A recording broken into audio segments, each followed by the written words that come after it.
அன்பு உறவுகள் அனைவருக்கும் வணக்கம். எல்லோரும் எப்படி இருக்கீங்க? நல்லா இருக்கிறீங்களா? நல்லா இருக்கணும். நான் நல்லா இருக்கிறேன். அந்த வீடியோ முக்கியமான வீடியோ உண்டு.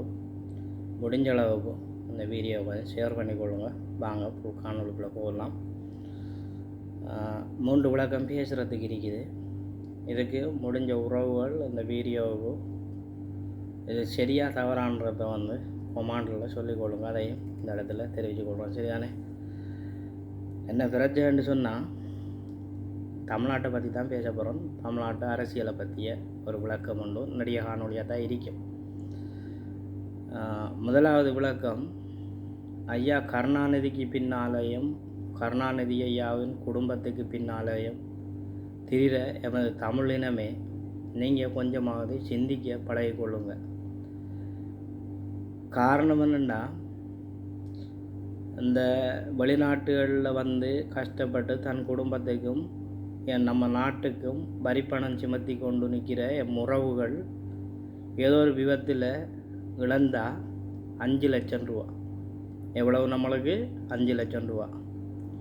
இதே ஒரு கள்ளச்சாராயம் காய்ச்சி அதை குடித்து இழந்தால், ஒருத்தர் இழந்து போனால் 10 லட்சம் ரூபா. இதில் என்ன தெரியுதுண்டா, ஆள்றவன் நம்மடவன் இல்லை, ஆளை துடிக்கிற நம்மடவனுக்கு என்றைக்கு நாங்கள் அங்கீகாரம் கொடுக்க மாட்டோம். அதால் இப்படித்தான் நடக்குமன்றதை இதை புரிஞ்சுக்கொள்ளுங்க. ஒரு நாட்டை முன்னுக்கு கொண்டு வரத்துக்கு பாடுபடுற இந்த உலகமெங்காம் பிறந்து வாழும் தமிழர்கள் சிந்திக்கிற அளவுக்கு சொந்த நாட்டுக்குள்ளே இருக்கிற தமிழ்நாட்டு மக்கள் சிந்திக்காமல் இருக்கிறது வேதனையான விடயம். சந்தனக்கட்டையை வெட்ட போனான் என்று சொல்லி 21 தமிழனை சுட்டு கொண்டான். உங்களுக்கு தெரிஞ்சிருக்கும் கடந்த காலத்தில். அதுக்கும் ஏன் ஐயா எடப்பாடி ஆச்சாரிக்கட்டும், கலைஞரின் மகன் மு.க. ஸ்டாலினின் ஆச்சாரிக்கட்டும் என்றைக்குமே இவங்க பேச போகிறது கிடையாது. காரணம் வேண்டாம், ஆள்றவன் தமிழன் கிடையாது. தமிழ்நாட்டு மக்கள் திருந்துங்க. 1.5 லட்சம் ஈழத்தமிழன் கொத்து கொத்தாக கொண்டு குமிக்கப்படும் வரைக்கும் தன் பிள்ளைகளுக்கு பதவி கேட்டு ஓடின ஒரு ஆள் தான் கலைஞர் ஐயா.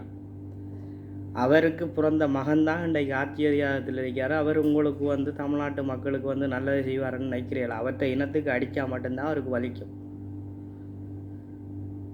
விளங்குமன்னு நினைக்கிறேன். அதேபோல் 850 மீனவர்கள் ஸ்ரீலங்கா படையினால் சுட்டு கொல்லப்பட்டாங்க. அவங்களுக்கு நஷ்டம் எவ்வளோ கொடுத்த இந்த அரசாங்கம்?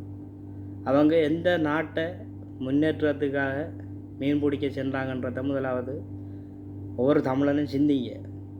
அந்த மீன் நல்ல மீன், இந்த மீன் நல்லா இருக்கும், அந்த மீன் நல்ல ருசியாக இருக்கும், வாங்கி சமைச்சா இந்த மீன் நல்ல ருசியாக இருக்குமென்று மீனை தெரிஞ்சு பார்த்து வாங்க தெரிஞ்ச உங்களுக்கு ஏன் சிந்திக்கிறதுக்கு தெரியலைன்றது தான் வேதனையான விடயம்.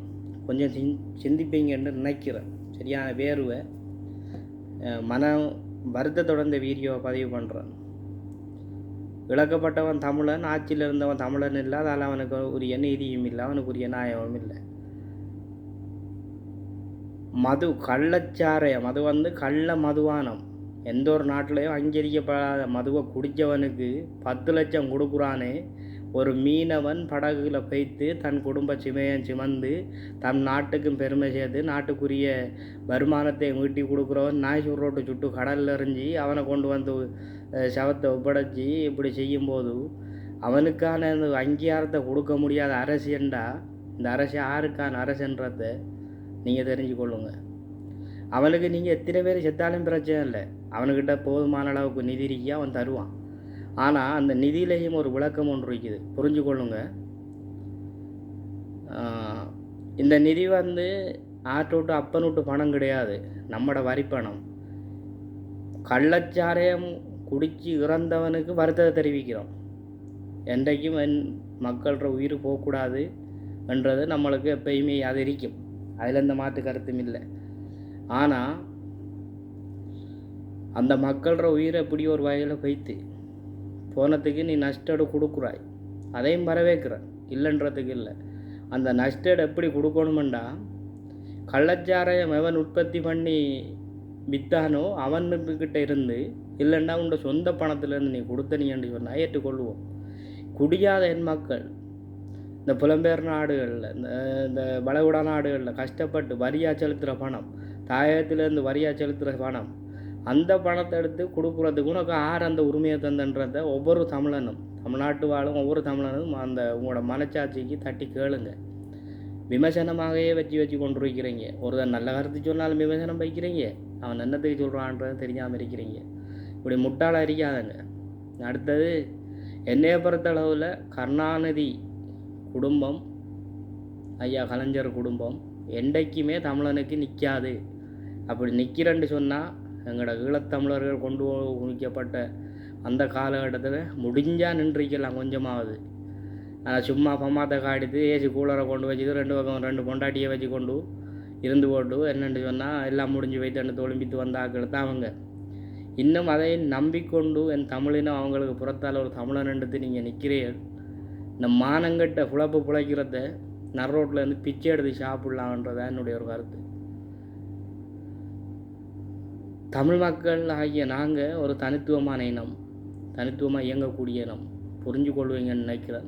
நீ வருங்காலத்தில் தமிழ்நாட்டை பற்றிய அரசியல் கருத்தியல் தான் நீ பேச வரும். இந்த பதிவுகளில் யாற்றையும் மனசுகளை புண்படுத்துகிற மாதிரி பேசியிருந்தா வருத்தத்தை தெரிவித்து கொள்கிறேன். மேற்கொண்டு நாளைய தினம் இதே ஹேட்டகில் இன்னொரு வீடியோ பதிவு ஏற்றுவேன். இந்த வீடியோ பிடிக்குமென்னு நினைக்கிறேன். பிடிச்சவர்கள் லைக் பண்ணுங்கள், ஷேர் பண்ணுங்கள், கமெண்ட் பண்ணுங்கள், மறக்காமல் சப்போர்ட்